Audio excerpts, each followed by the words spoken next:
Alright, omulungi atugoberera ku mukutu gwa Credible Media. Assalamu alaikum warahmatullahi wabarakatuh. Ganja Fad Gemanya. Tuwebaza okulike anti mutambula naffe nabwe ekyo tubasaba okusubscribe nga kikulu okulikinga wamu n'okusharinga content waffe twongera okulike ntambula ffenna. Wakati mu kuba tochi n'okumulungula amawulire nga bwe gaba gatambula mu nyaffe Uganda.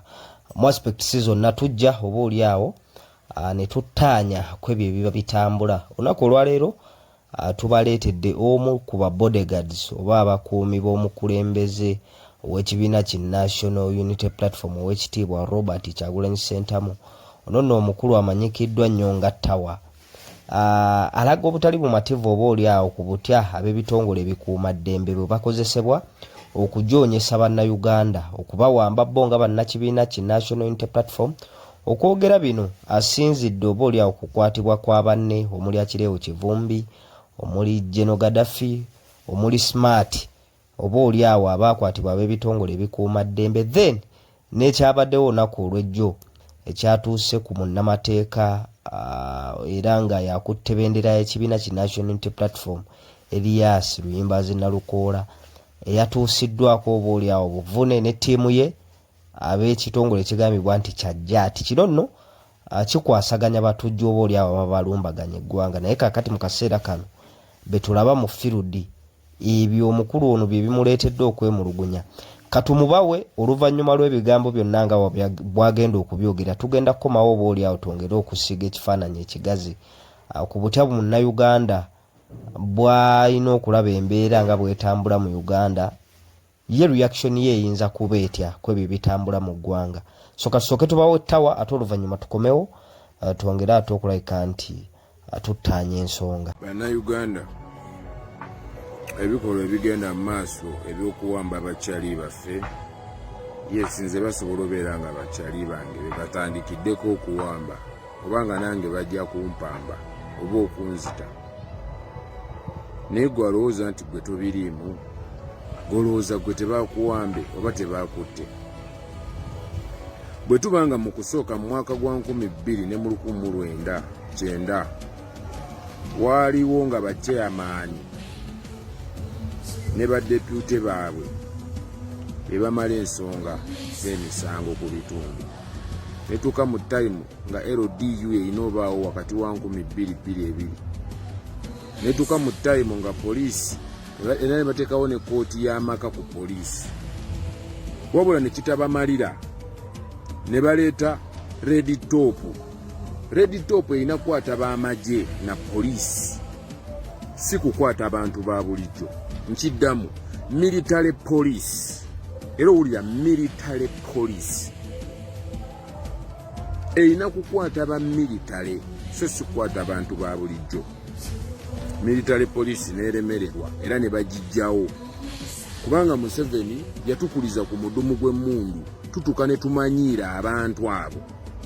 N'ekirala tubeera nabo batuuka ne bafuna humanity mu mitima gyabwe nga tebakyasobola tutuusaako bulabe nga bwe bandibutuutusizzaako. Museveni n'aleeta UPDF era n'ajjuza amagye mu kibuga. Ensi mmeka ku mugwe gwe munnayuganda ndabe yali atambuddeko ng'olaba amagye gabembedde mu buli roundabout oba buli awali junction oba emmundu nga zijjudde buli wamu. UPDF nevaawo essaawa zino abasajja bakozesa jaati. Ekitongole kya jaati kikwata batujju, kikwata batujju naye babatuma okukwata owa booda.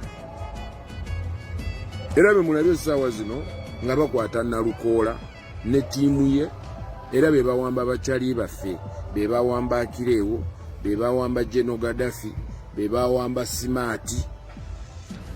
Okitegeera gwe munnayuganda muli mu bwongo obwo,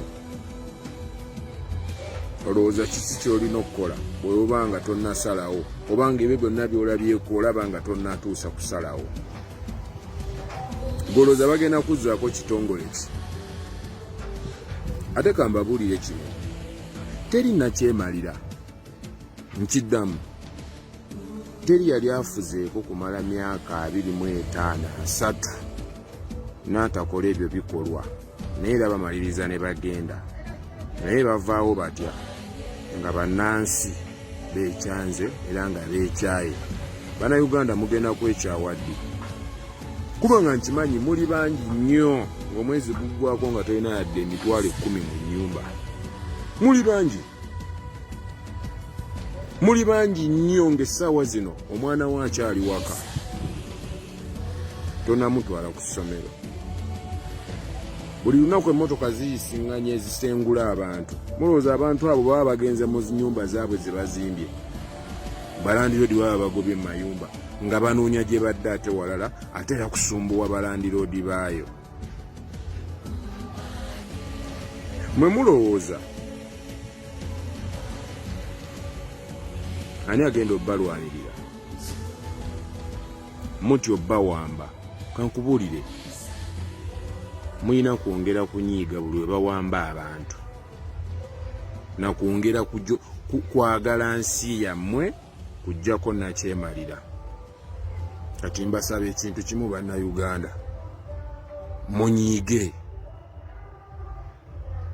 munyiige twejjeko nakyemalira.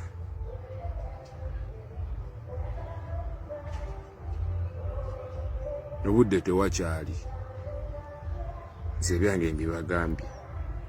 Alright, oyo ye munnakibiina ki National Unity Platform ate nga y'omu ku bakuumi oba bodyguards ab'omukulembeze w'ekibiina ki National Unity Platform w'ekitiibwa Robert Kyagulanyi Ssentamu oba oliawo ng'alaga obutali bumativu ku butya eggwanga gye lirwaningibwamu oba eggwanga gye liddukanyizibwamu, ng'alaga obutali bumativu ku butya ab'ebitongole ebikuumaddembe bwe bakozesebwa okujoonyesa bannansi.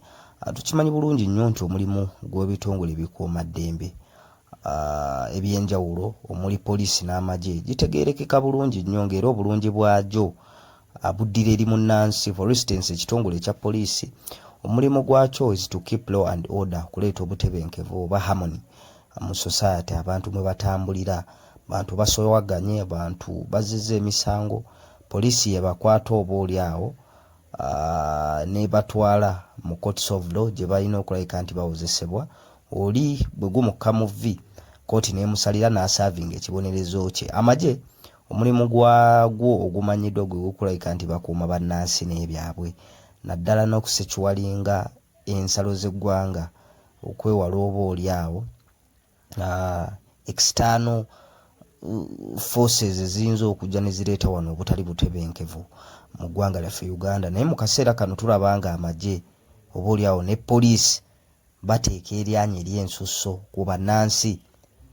Tuze tubiraba mu scenarios ez'enjawulo era ne reports ez'enjawulo zifuluma each and every year ku bitongole eby'obwannakyewa n'ebitongole ebyenjawulo nga biraga nti oba oliawo poliisi n'amagye biba n'ebifo bya ku mwanjo mu kutyoboola eddembe ly'obuntu, mu kujoonyesa bannansi mu mbeera ezifaananako bwe zityo. Ekyabaddewo olunaku olw'ejjo twalabye ekitongole ekyajjaati. Kino nno omulimu gwakyo kikwekwetuka n'abatujju oba kikwasaganya batujju ababa balumbaganye eggwanga Uganda ne kikwasaganya ensonga zaabwe, ng'era ekigendererwa kyakyo ky'okulabika nti kibakkakkanya bannansi basigale emirembe. Betwalabye mu bitundu ebya Kawempe ey'omumambuka oluvannyuma lwa nominations nga Council Elias Luyimbazi Nalukoola ne ttiimu ye ate babadde bakwatibwa mu ngeri enzibwa ennyo, mu kkubibwa okw'ekika ekyawaggulu, mu kkwatibwa ng'abatali bantu, mu nkwata ey'obukambwe nga babakwata beba ekitongole kino ekyajjaati. Omuntu ne yeebuuza nti bano abantu be bajjeyo ng'omulimu gwabwe gwa kwasaganya batujju baba balumbagatanya eggwanga, amaanyi gano ge baatadde ku Council Nalukoola ne ttiimu ye babalabanga batujju. So ekyo kyaleese ebibuuzo bingi nnyo eri bannansi. Twalabye drones ez'enjawulo ng'era zirimu abakulu bano nga zeebuga mu Kawempe yonna, zeetala zidde eno zidde eri. Baakutta abawagizi bangi nnyo aba Council Elias Luyimbazi Nalukoola, era nga bannakibiina ki National Unity Platform okusingira ddala ne babaggalira poliisi ey'e Kawempe nga babateeka mu drones. Baakubiddwa, bayisiddwa bubi nnyo ng'era bwe twabibalambikidde olunaku olw'ejjo. Kakasa bulungi nnyo nti amawulire mwagafunye bulungi Credible Media oba oli awo ne sources endala ez'amawulire. Kakati ebyo n'ebye tuzze tulaba emabega bye biviiriddeko oba oli awo omuvubuka ono ttawo okulaga obutali bumativu. Mu bigambo byagambye nti bannansi bajoonyeseddwa nnyo era nga kiraze nti eddembe lyabwe bayinza obutalifuna bwe baba nga tebeerwanyeeko ng'abantu. Kuba tulaba ebitongole eby'enjawulo ebikuuma ddembe ebirina emirimu emirala gye biteekeddwa okukola nga bideployingiddwa oba oli awo okuteeka eryanyi ku bannansi. Ayogedde ku kyamagye. Saawa zino bw'otambula mu bitundu by'e Kampala n'ebitundu by'eggwanga eby'enjawulo oyinza okugamba ensi eri mu mbeera ya kazigizigi, state of emergency, olw'amagye ag'enjawulo nga bakutte emigemerawala ge tusanga ku streets z'e Kampala ku nkulungo ez'enjawulo mu Kampala. For instance, round about Sezo, Bwayise, Kaleerwe, Busega, wonna waliwo round about wajjudde bannamagye abayitirivu nga bakutte emigemerawala. Mu mbeera eyo agambye nti mbeera bagiteekawo nga yakutiisatiisa bannansi olw'ebigenda maaso mu ggwanga oba oli awo bitatambula bulungi. Tulaba abductions mu bantu abayaayaanira enkyukakyuka naddala b'ekibiina ki National Unity Platform n'ab'ebibiina oba oli awo ebirala abalaga obutali bumativu ku buti ebintu bitatambula bulungi mu ggwanga. Bakwatiddwa mu mbeera ekyasinze okuba ey'obukambwe. Abamu babuziddwawo bubuzibwa mu mmotoka ezimanyiddwa nga zi drone kati nga zaafuuka kirooto kya ntiisa eri bannansi. Tubalabyeko nga babakwata.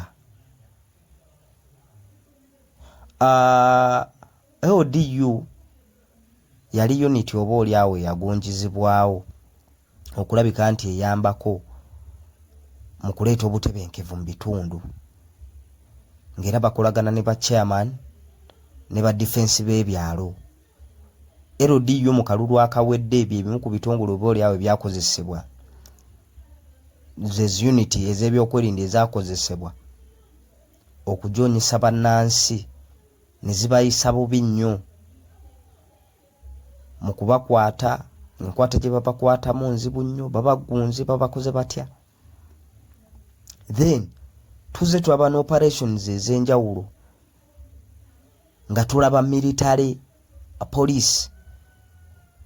Military police nga bwe twabadde tugezaako okumenyaamenya ebitongole ebikuuma ddembe, amagye ng'amagye nago galimu unities ez'enjawulo. Kaakati ne military police egwa mu UPDF naye ng'omulimu gwa military police omukulu ogwagitonzaawo kwe kulabika nti ekwasisa empisa mu bannamagye. Quote me well, mu bannamagye si mu bannansi. Waliwo okwegugunga mu barracks ez'enjawulo. For instance, balaze obutali bumativu, military police eyingirawo. Waliwo munnamagye yenna alina etteeka lyamenye, abamukwata omutwala oba oli awo kumupresentinga mu kooti y'ekinnamagye emanyikiddwa nga court martial ina kuba military police. Era nga bwe tukimanyi bulungi nnyo nti omulimu gwa court martial oba kooti y'ekinnamagye erina kuwozesa bannamagye. Kye kimu ne poliisi ey'amagye, empisa erina zikwasisa mu bannamagye. Ne tulabye ku scenarios ez'enjawulo nga military police ze zimu ku unity ezivaayo okulabika nti zigumbulula bannansi mu ngeri enzibu nnyo, kuba unity eyatondebwawo nga ya UPDF naye ng'omulimu gwayo gwa kukwasisa mpisa mu bannamagye. Ffenna tumanyi obutendeke n'emitima oba oli awo bannamagye gye baba nagyo. Toyinza bageraageranya ku muntu wa bulijjo. Kati poliisi eyateekebwateekebwa oba eyatandikibwawo okulabika nti ekwasisa empisa n'okwasaganya mbeera yakwegugunga ng'egikwasaganya mu bannamagye. Mutuufu bw'okwata poliisi eyo n'ogireeta mu bantu ba bulijjo enaaba handolinga etya? So bebimu ku bibuuzo ebikuba entiisa era ebireetera emitima gy'Abannayuganda okuba nga gibeewanise 24/7 olwa operations ez'enjawulo ze tulaba.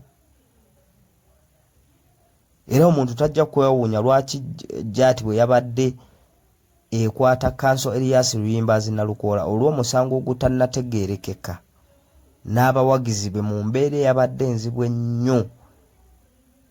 Twalabye embeera eyabaddewo nga y'amasasi kwesooza, emiggo zivuga, solido zivuga, olw'ensonga nti ekitongole ekyo ekya Jaati oba unity eyo eya Jaati initiative yaayo yakwasaganya batujju. Kakati bw'oba baleese mu bantu ba bulijjo nga bwe bagenda okugumbulula era bagenda balabira mu kifaananyi kya butujju kuba bot training gye bayitamu ebigambo bye bazze babagamba buli bwe bagenda cooperation obwongo bwabwe ono gwe bagenda okulabika nti bagumbulula bwonna w'obatadde bamulabanga mutujju. Tetujja kwewuunya ku kye twalabye ku kansala Nankya ng'omutwe bagukubye ekyagambiddwa okuba essasi ekitannategeerekeka sinafuna ku medical report kyabadde kyekituufu. Tetujja kwewuunya ku kye twalabye ku munnamawulire wa Top TV enkuba gye baamukubyemu embeera gye baamuyisizaamu olw'ensonga nti abantu be baatutte mu bantu ba bulijjo balina kwasaganya batujju. So mu mbeera ezifaananako bwezityo n'ebintu ebitambula mu nnyaffe Uganda obweraliikirivu eri bannansi bweyongedde naddala nga tukuba ekkoona ly'akalulu ka 2026. Jjukira nti embeera ey'okukozesa ebitongole ebikuumaddembe okujoonyesa okuwamba mu zi drones okutulugunya bannansi olw'amaloboozi ag'enjawulo ge tufunamu abo abazze bawambibwa ebyeyoleka mu 2021 akalulu ako ke twalimu nga mu kaseera kano nga tukuba ekkoona erya 2026 obukambwe obw'enjawulo bweyolesa olunaku olw'ejjo nga just a mere by-election ey'okawempe ey'omumambuka. Kakati omuntu yeebuuza bwe ziba nga operations zaabadde bwe zityo mu by-election what could happen in 2026? Kuba munnansi ekyo ekibuuzo kyajja okwebuuza bwe tuba nga ssemateeka ewa buli munnansi ebbeetu okwetaba mu byobufuzi oba okwetaba mu byobukulembeze. Lwaki abamu bwe bava okukola nominations zaabwe bajoonyesebwa, abawagizi baabwe bakwatibwa nga n'emisango gyennyini oba oliawo gye baba bazizza oba gye bazizza kati for instance bwe baakutte jjo tegitegeerekeka kiki ekyabakwasizza. Kitegeeza munnansi kigenda mmuleetera obweraliikirivu n'omutima gugenda okumwewanika nga tugenda mu kalulu. Naye ate bwe tuwulira amaloboozi ag'enjawulo mu bannakibiina gi National Unity Platform bagamba nti eno bagikozesa nga intimidation trick oba intimidation tricks, abantu okubalaga nti bannange bino bye tulimu si bya muniino, omunafu tosala, omutiitiizi tosala. Ne bw'obanga oli munnayuganda ng'oli eyo ng'embeera egenda mu maaso mu ggwanga tekutebenkeza, tekusanyusa, bagenda kukubamu entiisa otuule ewaka ebintu bitambule nga bwe bibadde bitambula, oba ogenda sigala ng'oyimiridde ku bulumi bw'oyitamu mu aspects ez'enjawulo. Kuba abavaayo okulaga obutali bumativu ku butya eggwanga lino gye liddukanyizibwamu balina ensonga oba oliawo ze batebolinga. Ne bagamba tuli mu ggwanga ng'abantu basomye naye nga temuli mirimu. Ne bagamba tuli mu ggwanga ng'enguudo embi tuli basuubuzi, zihindalinga transportation y'ebyamaguzi byaffe okubijja mu nnimiro oba okubijja yonna ku production centers obitwala mu butale. Balaga obutali bumativu kunguzi ekutte wansi ne waggulu mu ggwanga mu sectors ez'enjawulo mu government balaga obutali bumativu ku violation of human rights okutyobola eddembe ly'abantu okweyolesa ensangi zino.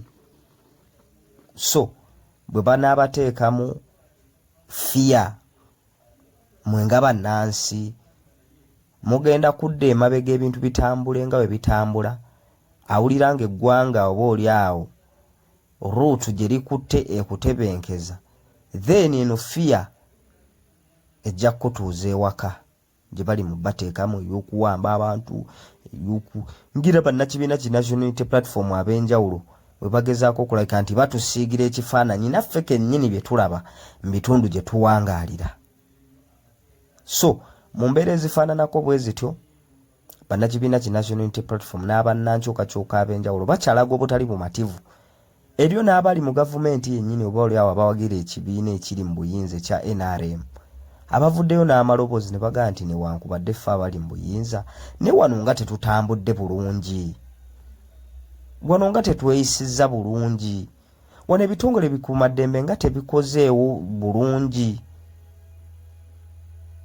Abatunuulira ebitongole ebyenjawulo ebifumbekeddemu enguzi ne bagamba nedda, eggwanga si bwe lityo bwe lirina okutambula bwe tuba nga tuli bakkuza nnyaffe Uganda, oba oli awo nnyaffe Uganda okutambulira mu direction entuufu gye tutambuliramu, wakati mu kuba nti tuli mu kaseera ka byabululu.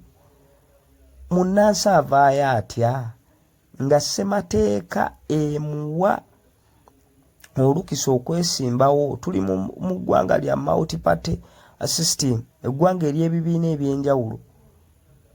Oli waddembe okubeera owa NRM, oli waddembe okubeera owa NUP, oli waddembe okubeera owa DP, FDC, n'ovuganyiza mu kibiina kyo democratically.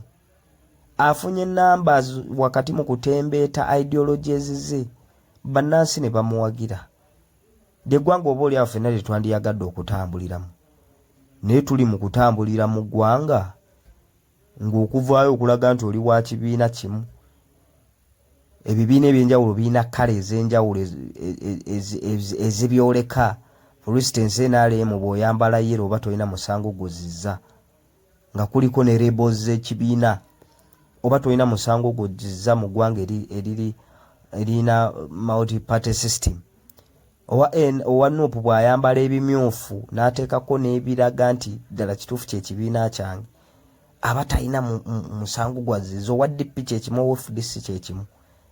N'abantu bavaayo ne balaga obwagazi eri ebibiina byabwe ate ne balabika nga abazzi b'emisango. Ebyo bye bimu ku byongera okwennyamiza. Era kati amaloboozi ge tufuna eri abaana bano abatulugunyiziddwa, abawambiddwako bannaabwe, abamu abalumiriza nti bannaabwe oba oli awo battibwa ba bitongole bikuuma ddembe, naddala abannuupu bw'ogenda abaana nga Barita Nabukenya, abaana nga ba Frank Senteza, ba Yasin Kauma, bannakibiina ki National Unity Platform bakakasa nti baali ba bitongole bikuuma ddembe abaabaleetera okulabika nti baluuzinga obulamu. Kaakati n'olulimi lwe batandise okukozesa lukaawo okukira omususa, balaga nti banyigiriziddwa nnyo batuuse ku kisenge. So mu mbeera ezifaananako bwe zityo,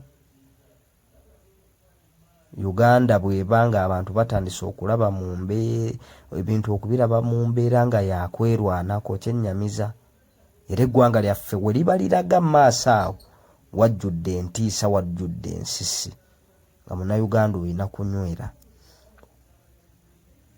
So ebigambo bye twatandise nabyo byabadde bya mukulu Tawa, oyo bodyguard wa mukulu Robert Kyagulanyi Ssentamu, president w'ekibiina ki National Unity Platform. Tugezezaako okulabika nti tusiiga ekifaananyi ekigazi ku buti ebintu bwe bitambula mu ggwanga lyaffe Uganda. Tubebaza okulabika nti mutambula naffe ku mukutu guno ogwa Credible Media gye twewaayo okubaweereza. Bwetyo bwe tutambudde olunaku olwaleero, naye nga tubasaba okusubscribe nga kikulu, okulayikinga wamu n'okusharinga content waffe. Twongera ate okulayika ntutambula ffenna wakati mu kuzimba nnyaffe Uganda. ebitattana nyaffe Uganda tubivumirire nga tuyita mu bigambo bye twogera, wabula ne bye tulabanga binyiga nyaffe Uganda era nabyo tubivumirire. Ebikulaakulanya nyaffe Uganda nga tuyita mu bigambo byaffe tubiwe ekifo kyako mwanjo, bwe tujja ofuna eggwanga lye tuneeyagaliramu naye okusingira ddala abaana baffe n'abazzukulu. Ganja Fadi ge mannya Credible Media, ujjigwe mukutu. Salaamu alaikum wa rahmatullahi wa barakatuh.